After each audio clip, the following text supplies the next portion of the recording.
Okay, I'm going to be talking about the Smith & Wesson CK5TBS Bullseye Extreme Ops. As you can see, it comes in this little package, very small package, so you might vary the package. I don't know, I've gotten different packages for it, so if you don't have this exact package, it's not like a special edition or anything, it's just a different package. Here we go, we got a black Smith & Wesson, of course. This is an aircraft aluminum handle, and as you can see right there, we got a very nice knife. It's about 4.1 inches, and the blade right here, 40% serrated right there. It's a tanto blade as well. Serrations are, in case you don't know and you're new to that, is kind of like these teeth-like things. They're more for they're more for gripping, kind of, I should say grip and rip, sort of. Like if you're cutting rope, you'll want to use this more than you want to use this, because the rope won't move when you put it in those teeth, because it's going to grab it and hold it secure, and it's also going to cut a lot better because of that. Generally, you don't have to sharpen these as much as you will have to sharpen this plain edge blade right there. These generally stay a lot sharper for a lot longer just because of the design. Some people hate serrations, some people love serrations. For this knife, I personally love them on it because it's just nice to have, I think. And I'd say it kind of gives enough room for having both of the best worlds. The people that love them generally kind of like the look of them. They're pretty menacing, so you can use these in a kind of defensive way. Kind of scare someone off, because, you know, these are pretty menacing. I wouldn't advise you to obviously go get a knife and see if you can scare someone, but if need be, you could probably use that in a defensive sort of role, add on to the kind of fear factor, like, ooh, scary teeth on a knife. So that's also kind of a plus. And as well, people that actually use it in their trades or professions like serration sometimes because of what they work with. Plain edge sometimes won't just cut it. No pun intended there, but serrations sometimes are needed, and sometimes it's not, and people just want the plain edge. This isn't a tactical knife. This isn't a boot knife or whatever you want to call it, combat knife, fighting knife. It's an EDC knife, which means it's everyday carry, and everyday carry is quite simply just you put it in your pocket. That's about it. Or you clip it onto your belt.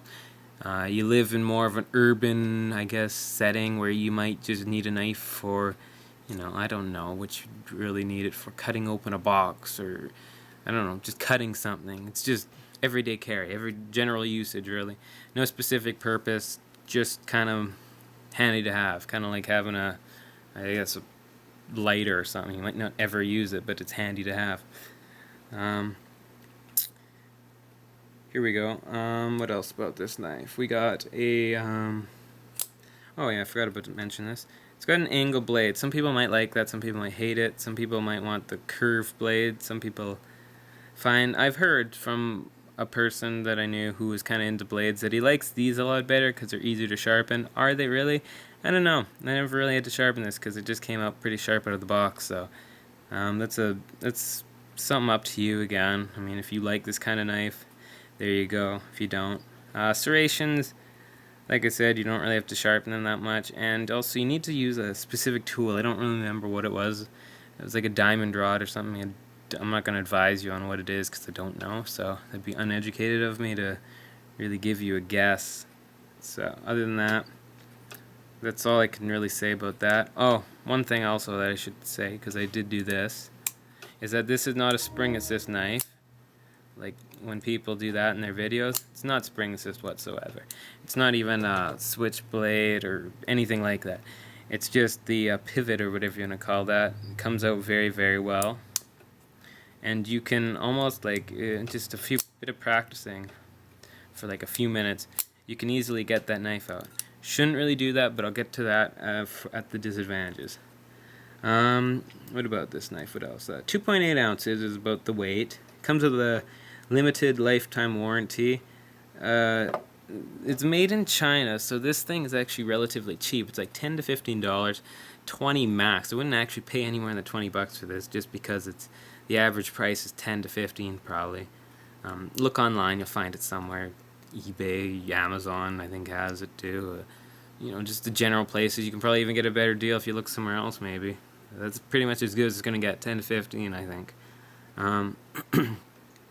Lots of people might say, ooh, it's made in China, I don't like that, ooh, it's going to fall apart. Yeah, you're correct on one point and you're wrong on the other, because it's a very well constructed knife, but it is, I'm going to get to that in my disadvantage talk in about 30 seconds, but there's two sides to this. It's like a coin almost. One side is bad and the other side is really good. Before we get into that, I just want to talk about the clip. Clip is actually very good, very strong, very durable. Sorry. You can't revert. It's not reversible, so you're stuck with it on that side. If you're left-handed, well, you're gonna have to live with that there. If you're right-handed, well, you're gonna have to live with it there too. I don't know if you like it on one side or the other, but that's how it works. What else do we have here? We'll just get right into the disadvantages now.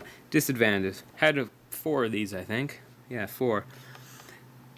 There's a huge problem with the Smith & Wesson, I think, Extreme Ops line. I think it might not be limited to that, but one thing I don't advise you to do is to do this thing really, really hard, because if you look right there, the liner lock has a tendency to actually go past where that middle point is to this side. And when it does that, it doesn't look safe. Also, I've once just tested to see how much I could abuse one of them, and I got it to that this side right here, or no, sorry, this side right there, and I was actually able to close the knife while it was in locked position. It was past lock position, really, but that's one of the biggest flaws there, is that I mean, I also used to do this. If you flick this really, really hard, I'm not going to do it because it might break it, but if you flick it really hard, you can make it really look like a switchblade just by flicking it. Although that might ruin the liner lock right there, which screws the whole knife up, kind of. Doesn't feel safe, and I really kind of get nervous when the liner goes to the other side completely. What else do we have here? Also, screws have come out of the knife. That one has before, and that one has before. They've come loose. They've actually fallen off. Did they do anything really? No, they just kind of fell off, which was kind of strange to me, but it didn't feel, the best thing, because when screws are falling off your knife, it just kind of makes me at least edgy, because I think it's going to fall apart. Like I said, it's an everyday carry knife, so hopefully you're not using this to defend your life, because I really wouldn't rely on this. A good knife, but not reliable enough to defend your life or put your life in the line for it. Also, I once had a problem where these thumb studs right here were coming loose, and I had to keep screwing them up, but I could never screw them to just stay perfectly screwed up, and they would just keep coming loose, so I had to keep turning them and whatnot. So that wasn't there. That wasn't fun. Other than that, though, the biggest thing, though, I would say, is the liner lock. Don't screw that up, because then it might it's kind of going to ruin the knife. And I mean, I think there's a design flaw where they have a tendency to go to the other side, even in delicate opening. After a while, like some people say 1 in 10 times it'll happen, or 1 in 50. Sometimes they get really stuck there. Sometimes they don't. It's just a very strange design flaw they had. Would that put me off? No, not really. I mean, like I said, come on, $10 for this? That's like hardly anything. So overall, I'd definitely check this knife out. Look it up. Maybe get 2, like I said, because if it falls apart, you can just toss it. You have another one, and voila, there. It's all good. So definitely check this out. The Smith & Wesson CK5TBS Bullseye Extreme Ops knife. Good steal if you can get it at a good price, and I definitely recommend that you check it out at least, and try it out for yourself.